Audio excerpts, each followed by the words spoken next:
चाहे आप गीता पढ़ते हो या कुरान, आपके सीने में सदा ही हिंदुस्तान होनी चाहिए। साथियों, आज का यह ऐतिहासिक दिन, जिस दिन हमारे देश का संविधान लागू हुआ था और हम विदेशी कानून से मुक्त हुए, मगर साथियों, यह जो गणतंत्र हमें मिली है, इतनी आसानी से नहीं मिली है। इसके लिए हमारे देश के वीर जवानों ने, क्रांतिकारियों ने अपने बलिदान दिए हैं। हजारों माताओं के लाल अपने घर नहीं पहुंचे, हजारों वीरांगनाओं के सिंदूर उजड़ गए, तब जाकर के हमें यह गणतंत्र प्राप्त हुआ है। और वीरों की बदौलत ही आज हम इस खुले आसमान में बिना किसी परतंत्रता के स्वतंत्र रूप में अपने गणतंत्र का जश्न मना रहे हैं।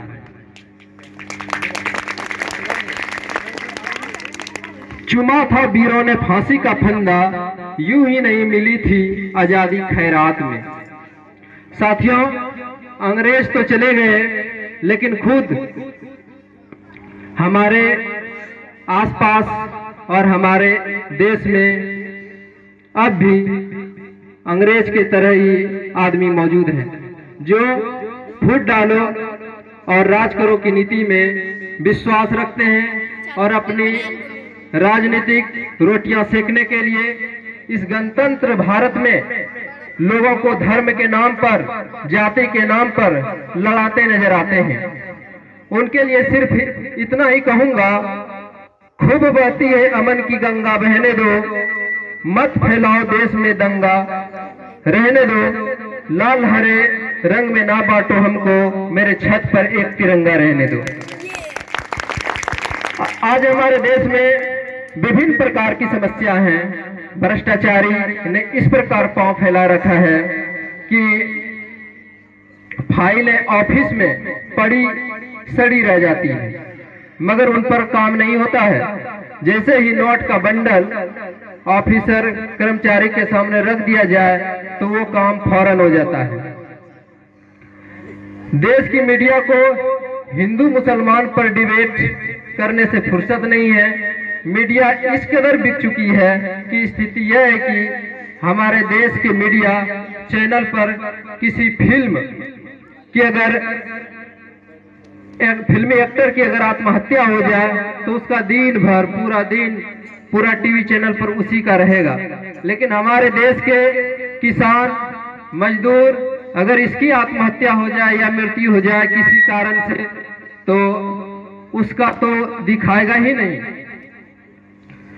तो देखते हैं, भ्रष्टाचारी, बेरोजगारी जैसे पापों का जब पतन होगा, खुशहाल होगा यह जीवन, खुशहाल होगा ये वतन। तो इसको खत्म करना ही हम लोगों की जिम्मेदारी होनी चाहिए आगे चल के। शहीदों ने तो अपना काम कर दिया, अब जिम्मेदारी हमारी बनती है कि इस देश की उन्नति में अपना योगदान दें और एक ऐसे भारत का निर्माण करें जो पूरे विश्व के लिए एक मॉडल हो।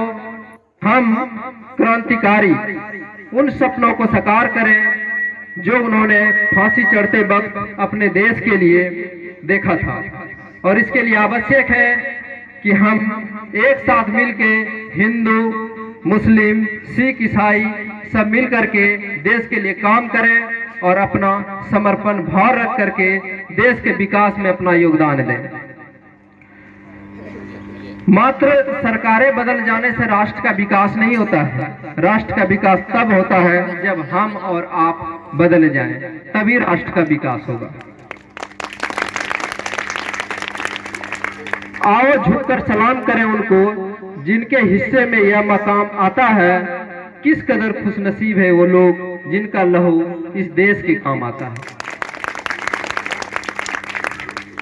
साथियों, देशभक्ति शब्द जब भी मेरे जश्न में, मेरे जहन में आता है, मुझे सरहद पार खड़ा हुआ भारत का जवान याद आता है, जो कि सीमा और बॉर्डर पर खड़े हैं, जो सियाचिन की वादियों में और लेह लद्दाख बॉर्डर पर, जहाँ की इस ठंडी में इतना बर्फ होता है कि अगर वहाँ खड़ा हो जाए तो पैर गलना शुरू हो जाएगा। अगर खाली पैर खड़ा हो जाए तो वहाँ हमारे जवान खड़ा रहकर हमारे देश की सेवा करते हैं, अपनी ड्यूटी निभा रहा है। वो जवान सिर्फ इसलिए वहाँ पर तैनात है कि उनका देश सुरक्षित रह सके। अगर मुझे कोई देशभक्ति की परिभाषा पूछे तो मैं सिर्फ इतना ही कहूंगा कि अगर आपके दिल में भी उस सरहद पर खड़े फौजी के समान अपने देश के लिए समर्पण है, तो आप अपने देश से प्रेम करते हैं और आप अपना कार्य पूर्ण निष्ठा और ईमानदारी के साथ करते हैं, तो आप सही मायने में एक राष्ट्रभक्त हैं। और जिस दिन देश का प्रत्येक नागरिक उस सरहद पर खड़े जवान की भांति अपने कर्तव्य को पूर्ण निष्ठा के साथ निभाएगा, उस दिन हम पूरे विश्व को एक विश्व गुरु दे चुके होंगे। और आवश्यकता है हमें एक साथ मिलकर के देश के विकास के लिए सोचना चाहिए। जब एक रिक्शा चालक से लेकर के देश की सरकार चलाने वाले तक का साथ होगा, तब अपने भारत देश का हम विकास कर पाएंगे और विश्व जगत में भारत की एक अलग पहचान होगी। और अंत में मैं सिर्फ इतना ही कहना चाहूंगा कि यह देश के विकास और देश की उन्नति के लिए जरूरी है कि पूरा भारत संगठित होकर के काम करे। जातिवाद, भाषावाद, सांप्रदायिकता को छोड़ करके हम एक स्वर में, एक लय में देश की बात करें और भारत को विश्व गुरु भारत के रूप में स्थापित करें। तो कहेंगे जो न अब तक हुआ कर दिखाएंगे हम, गैरों को भी गले से लगाएंगे हम और अपने हिंदुस्तान को खुदा की कसम फिर से सोने की चिड़िया बनाएंगे हम। तो अंत में कुछ सुझाव देंगे स्टूडेंट के लिए एग्जाम को लेकर के।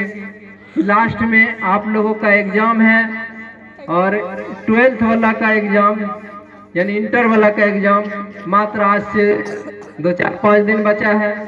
वो लोग दिन रात एक करके एग्जाम में लगे, क्योंकि सरस्वती माँ का पूजा ही कर लेने से पास नहीं होता है। सबसे बड़ा है कर्म।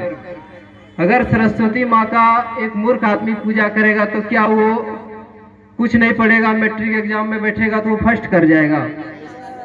नहीं करेगा। इसलिए बड़ा होता है कर्म और माँ है आस्था।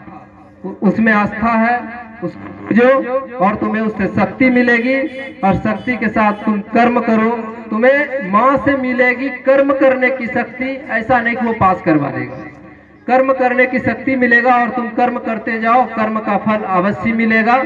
इतना ही कहेंगे, ज्यादा कुछ नहीं। अभी बहुत का लेक्चर बचा हुआ है, तो मैं माउंट रॉयल एकेडमी के 9th क्लास की छात्रा रेशम कुमारी को बुलाना चाहूंगा।